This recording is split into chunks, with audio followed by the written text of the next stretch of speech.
Le Conseil de prévention du Brabant wallon présente les dispositifs d'accrochage scolaire et social en province du Brabant wallon. Aller à l'école, c'est bien, y rester, c'est mieux. Et quand on subit du harcèlement, des discriminations et des conflits au quotidien pour un jeune, c'est clair que c'est moins facile et moins motivant d'aller à l'école et d'y rester. Le harcèlement scolaire et le cyberharcèlement, c'est une problématique qui est à la source de beaucoup de cas de décrochage scolaire aujourd'hui. C'est indiscutable et pour ça, la Hémoplangie a mis sur pied le projet Sorry Not Sorry.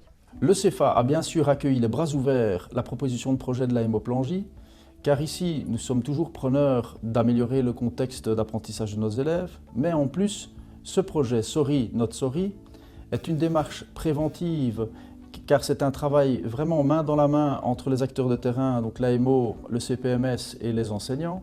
Et cette démarche s'inscrit de manière hebdomadaire sur toute une année scolaire. Donc c'est vraiment un accompagnement de qualité pour les élèves. C'est un projet qui se fonde sur la méthode No Blame et il comporte deux axes, un axe préventif, un axe curatif. L'axe préventif se base sur des animations qui visent à instaurer un climat de bienveillance et de renforcement de l'empathie en classe. Et l'axe curatif, c'est on propose aux élèves une présence hebdomadaire avec un professionnel de l'AMO et un membre de l'équipe pédagogique de l'établissement scolaire. Le projet Sorry Not Sorry comporte aussi un axe parental et on propose donc aux établissements qui en font la demande d'organiser dans leurs écoles une conférence.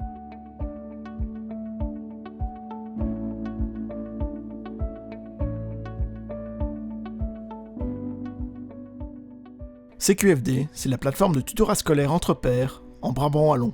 À la séance qui vient de se passer, Augustin m'a demandé la matière qu'il voulait étudier, la manière dont il voulait l'étudier aussi.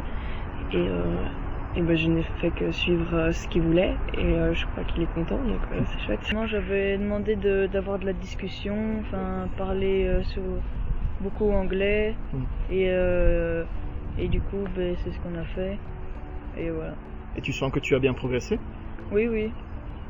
Souvent en classe, j'ai l'impression d'être de connaître plus de vocabulaire et donc être plus à l'aise. C'est un job plutôt sympa, je dirais, de pouvoir enseigner à des plus jeunes.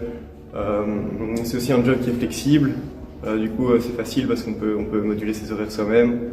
Et c'est toujours des super chouettes rencontres et c'est super valorisant pour quelqu'un de mon âge, et puis il y a quand même une relation qui se crée avec les étudiants, donc c'est super cool.